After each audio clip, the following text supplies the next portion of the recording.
Hi everyone, Spider-Man 1991 here to have a little discussion video about the DC Comics Relaunch.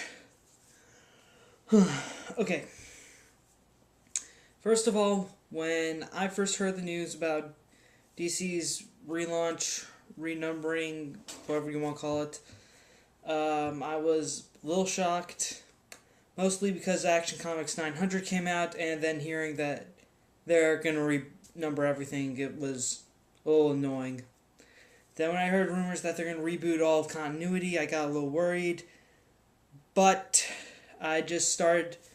lately when the news like this comes to me, I just start to develop a wait-and-see attitude, which means for me is that I don't really make a reaction until I see some evidence or I hear stuff from some of the writers like Jeff Johns or artists about what they're going to be doing for certain series and how this is going to play out, what are their plans, etc.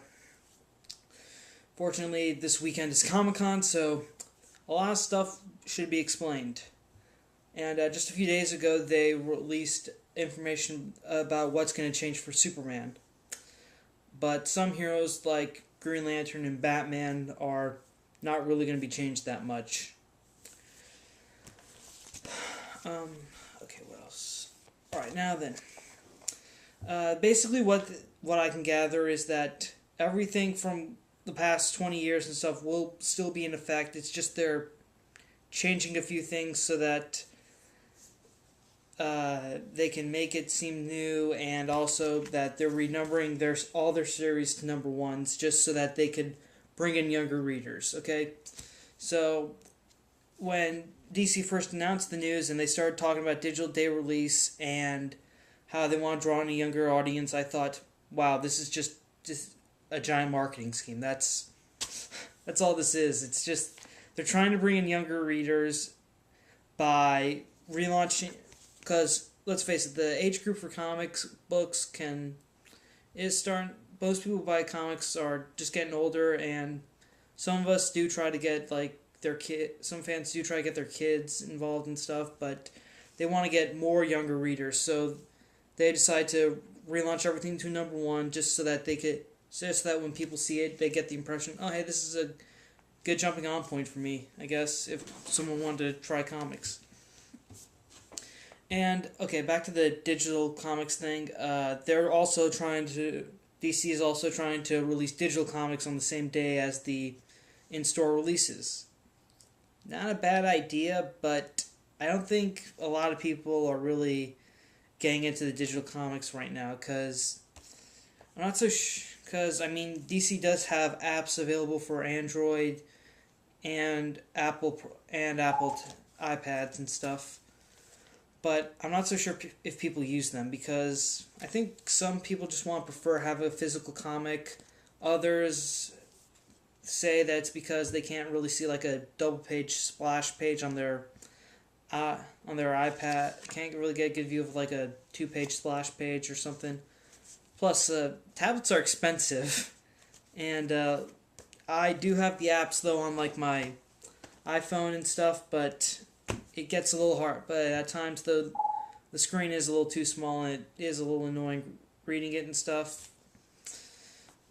But maybe eventually, in a few years, maybe they'll work out all the kinks and digital comics may kick off and stuff. But I prefer comics in print and stuff. And speaking of which, the first book that they are going to release is also going to be their first digital day release, which is Justice League number 1. They're going to have a print copy. You can buy either a print copy or a digital copy for $3.99, or you can buy a print copy which would have a code for you to redeem for an online copy for $4.99. So you can pay $4 for either a print copy or a digital copy, or you could pay $5 and get both. I'm probably just going to buy the print. Okay, now then, like I said, back to my earlier point when I said I was checking out interviews and stuff. Well, for most of the series I like, such as Superboy and Teen Titans and Superman, any of those kinds, and Green Lantern, any of those kinds, whenever I hear, in Flash, whenever I hear that they're going to make changes or something, like somebody new is going to work on it, I always check out the interview. That's something you always need to do, is find out who's writing it, and then when they start to talk to people like Newsarama or Comic Book Resources, go read the interviews, and then they kind of give hints and stuff to what they have planned, and if it sounds good to you, then you should give it a try. I'm still going to give most of these books a try. Some of the stuff that I'm already reading, I'm going to give it a shot just to, try to just see if it's good or not. Okay, I guess I'm done trying to explain myself about my feelings towards the relaunch. Overall, it's still, for me, wait and see. I want to get the number ones that I plan on picking up. Then I can make my decision on whether or not then I can make the whole yay or nay decision. Okay. Now then, some people do ask me which of the new DC number ones am I going to check out? Well, let's kick it off. Well, I think the first one I'm going to get is the one that DC's really been pushing, is Justice League number 1. The first story for Justice League number 1 will be set 5 years in the past, and it will give an updated origin to how the League first got together and stuff. And apparently, instead of Martian Manhunter, Cyborg is a founding member. So I'm not so sure what that. I think Cyborg's history with the Teen Titans may be intact and everything like that. Like they said that most of the stuff from the past 20 years will still be intact, but some things are going to be different. And I'll get to that later, but they say that, and you can't really get a good view because they covered Cyborg up with this sketch, with one of Jim Lee's sketches and stuff, which is just which is a little ridiculous, but everyone has been wanting a book for the JLA with the founding members back, and well, I got it. Well, still, 6 out of 7 isn't that bad. And, well, this thing for Cyborg, Jeff Johns will be writing this, and the way he sounded when he spoke about having Cyborg in the Justice League, he sounded like it was a good decision. He sounded like he was very proud of it. So, and Jeff Johns usually is one of my favorite writers, and he writes good stuff, so I hope this will be good. Okay, moving right along. Here's another one. Another book written by Jeff Johns. It's Aquaman, number 1. Aquaman came back after Blackest Night, and I liked the Aquaman story that was told in Brightest Day, although it was 50% more for a story from the new Aqualad. But the way Aquaman was written after coming back from the grave was amazing. I mean, I started to like the character, and gotta admit, I don't make as many Aquaman jokes as much as I used to. But, I'm actually starting to like Aquaman, and when they did announce in April or May, sometime during the spring, they did announce that there would be a new Aquaman series, and I thought, oh, hey, it's written by Jeff Johns, I should check it out. So, yeah, Aquaman, it looks pretty interesting, especially when they mentioned some new creatures called the Trench. And if you can see, you can probably not get a good view here, but if you've seen the cover, they look really creepy, so kind of like the Grindylows from Harry Potter, but yeah, they look pretty cool, and I still wonder what Jeff has planned for this. Oh, my next book I'm going to get is The Flash, number 1. I don't think I was given enough Barry Allen after Rebirth, okay? We only had the Flash series after Rebirth, Flash Rebirth, and during Brightest Day, they did relaunch the Flash series, but it only ran for 12 issues. That was kind of cheap, and I feel like I didn't get enough Barry Allen, okay? They are starting to recollect some stories for Barry Allen. In August, they're going to re-release the last Barry Allen story they told right before Crisis of Infinite Earths, The Trial of the Flash. But I do know about the Flash Chronicles. I just haven't been able to get them all yet. I've only read the first volume, but feel like I want more Barry Allen, and this seems like a good way to start. But unfortunately, Jeff Johns isn't writing it. It will be written by Francis Manapul, who is also doing the art and the cover, and he also did the artwork on the last Flash series.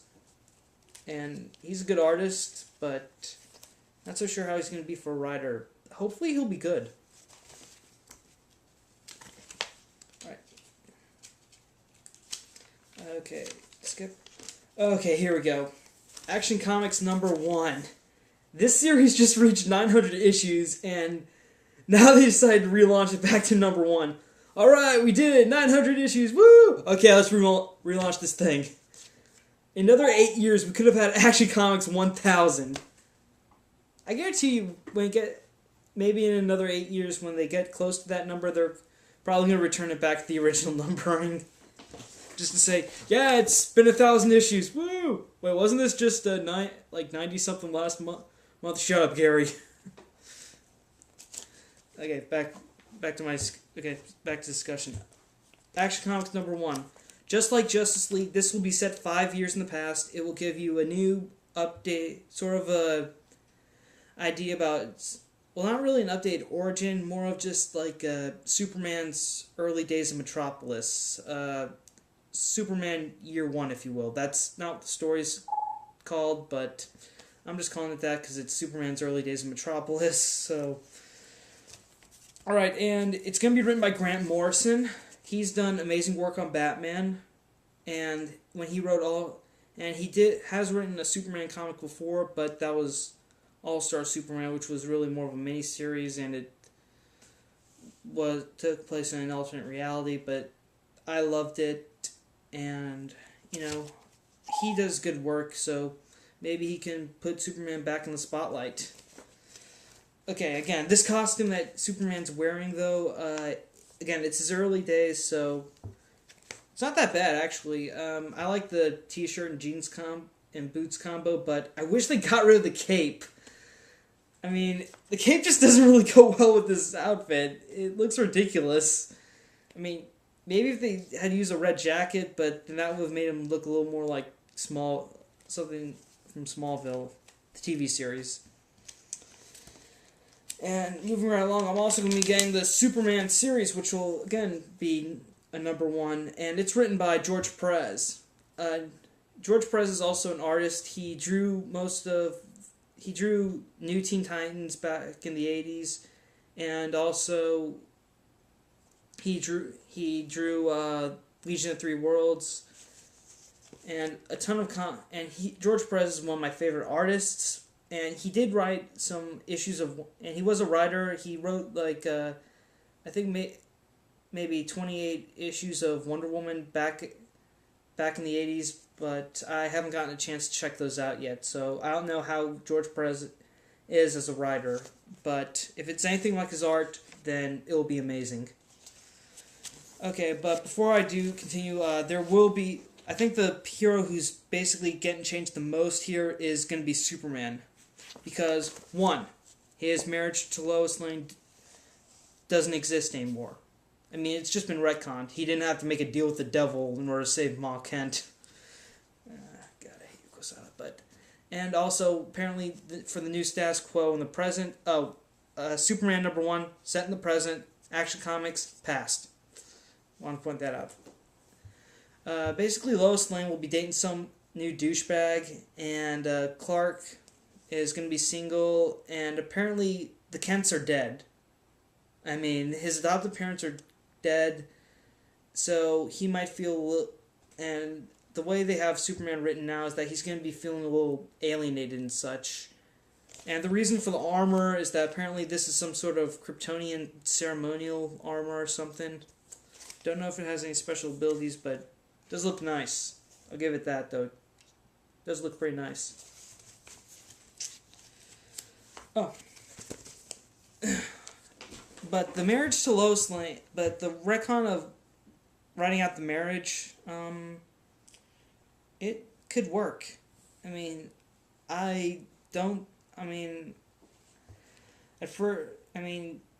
did retcon Spider-Man's marriage out, but now Spider-Man is awesome again, the comic.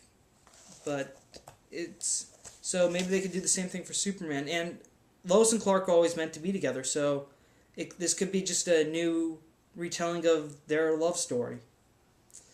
And hopefully hopefully it can be fantastic, because I would like to see them getting back together in some sort of new way that's never been done before, which would be amazing.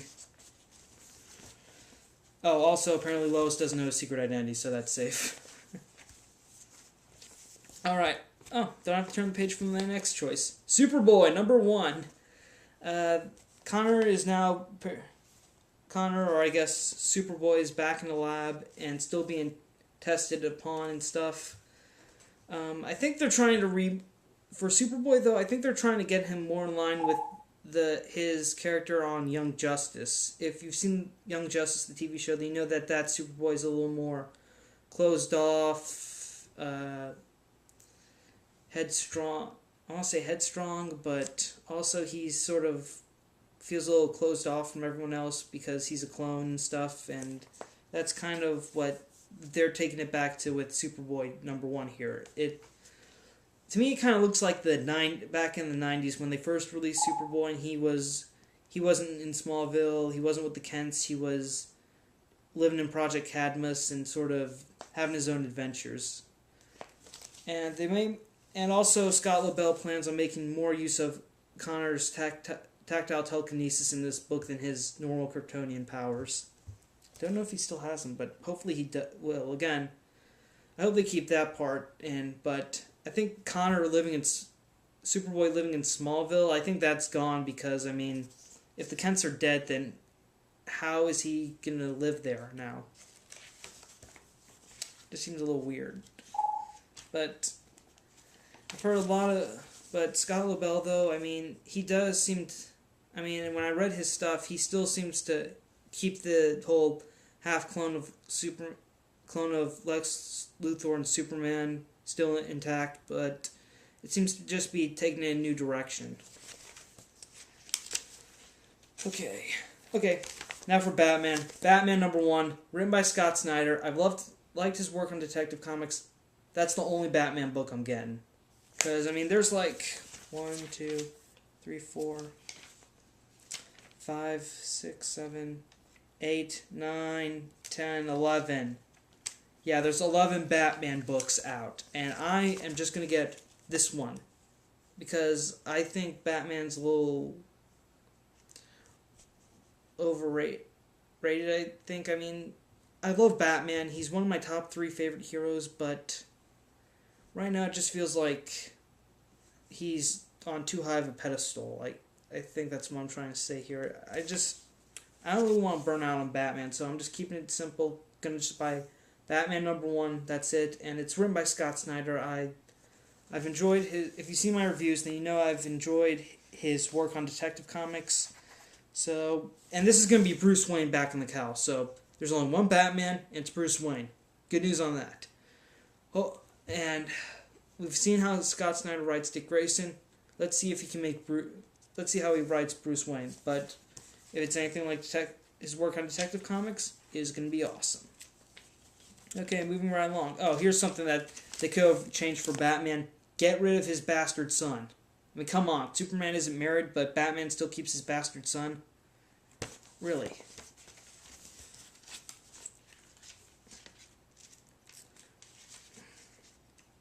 Okay, next book.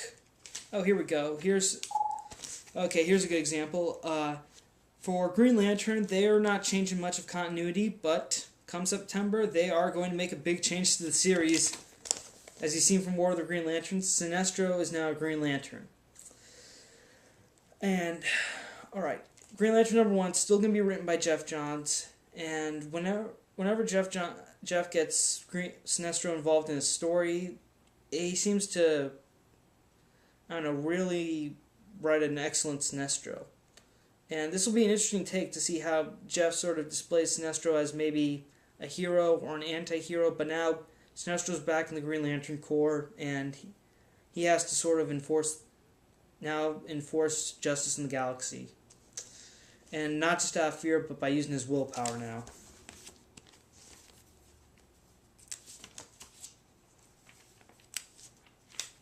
Okay.